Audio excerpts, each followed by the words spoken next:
రాజకీయంగా ఎదుగుతోన్న బీసీ నాయకులను లక్ష్యంగా చేసుకుని తప్పుడు కేసులు బనాయించి వేధిస్తున్నారని ఆగ్రహం వ్యక్తం చేశారు వైఎస్ఆర్సీపీ అధినేత వైఎస్ జగన్మోహన్ రెడ్డి. ప్రమాదానికి సంబంధించిన కేసును హత్యాయత్నం కేసుగా మార్చి మాజీ మంత్రి సిద్దిరి అప్పలరాజును జైలుకు పంపించారని ఫైర్ అయ్యారు. ఓ మహిళా ఎస్ఐని అడ్డుపెట్టుకుని చింతాడ రవిని అక్రమంగా జైలుకు పంపించారని చెప్పారు వైఎస్ జగన్. కర్నూలులో వెన్నుపోటు పార్టీ మూకలు దాడులకు తెగబడితే ఆ ఘటనలో ఎమ్మెల్యే విరూపాక్షిపై తప్పుడు కేసులు పెట్టారని తెలిపారు. బీసీ వర్గాలకు చెందిన నాయకులను రాజకీయంగా అణచివేసేందుకు కేసులను ఉపయోగిస్తున్నారని వైఎస్ జగన్ విమర్శించారు. రాజకీయంగా బీసీలను రాజకీయంగా ఎవరైనా ఎదుగుతా ఉన్నారు అని అంటే వారిని ఓర్చుకోలేక వారి మీద అక్రమ కేసులు పెట్టి జైల్లో పెట్టే కార్యక్రమం చేస్తూ ఉన్నాడు. ఈరోజు ఎగ్జాంపుల్స్ కూడా చెప్తా ఉన్నాను.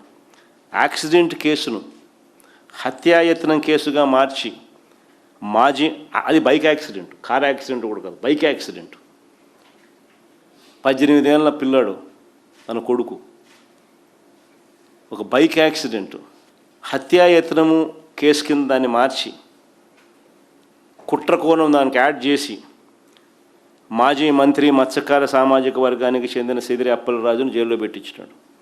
ఒక మహిళా ఎస్ఐని అడ్డు పెట్టుకొని జరగని దాన్ని జరిగినట్టుగా చూపించి ఆ అప్పలరాజును చూడడానికి నేను వెళ్ళినప్పుడు వచ్చిన లక్షలాది మంది ప్రజల్లో అంతమంది సమక్షంలో మా బీసీ అభ్యర్థి ఆముదాల వలస కోఆర్డినేటర్ చింతాడ రవి ఆమెను చంపడానికి ప్రయత్నం చేసినాడంట అనే దాని మీద కేసు. ఆ కేసు మీద ఆయన జైల్లో పెట్టినారు. ఏమన్నా అసలు ఆలోచన చేయమని అడుగుతా ఉన్నా. మరో కేసు కర్నూలులో టీడీపీ కార్యకర్తలే దాడులు చేస్తే పైగా తప్పుదోవ పట్టించడానికి అదే టీడీపీ కార్యకర్త చేత ఏకంగా ఆయన భార్య దుస్తులను చింపేయించి అది చేసింది మా ఎమ్మెల్యే అనుచరులే అని చెప్పి ఆలూరు ఎమ్మెల్యే బోయ సామాజిక వర్గానికి చెందిన విరూపాక్షిపై కేసు పెట్టి జైల్లో పెట్టారు. యాదవ సామాజిక వర్గానికి చెందిన మాజీ మంత్రి కారుమూరు నాగేశ్వరరావు, ఆయన కొడుకు కారుమూరు సునీల్ అన్యాయంగా తప్పుడు కేసులు జైలుకు పంపించినారు.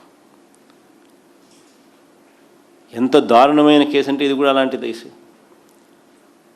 అసలు డిస్ట్రిక్ట్ లెవెల్లో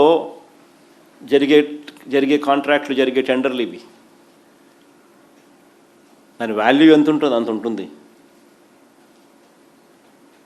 ఆ కేసులో ఈయన నిరికిచ్చి లిక్కర్ ట్రాన్స్పోర్ట్ అని చెప్పి దాని మీద ఒక బండేసి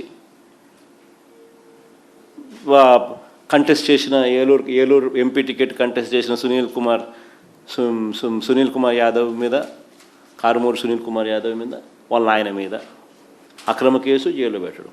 నేను చంద్రబాబు నాయుడుకు బీసీల మీద ప్రేమ ఉంటే ఇవన్నీ చేస్తాడా? ఈయన బీసీల మీద ప్రేమ అంటాడు. ప్రతి ఒక్కరూ ఆలోచన చేయాలి. ఎవరి హయాంలో బీసీలు బాగుపడ్డారో, ఎవరికి హయాంలో బీసీలకు చిత్తశుద్ధితో మంచి జరిగింది అన్నది.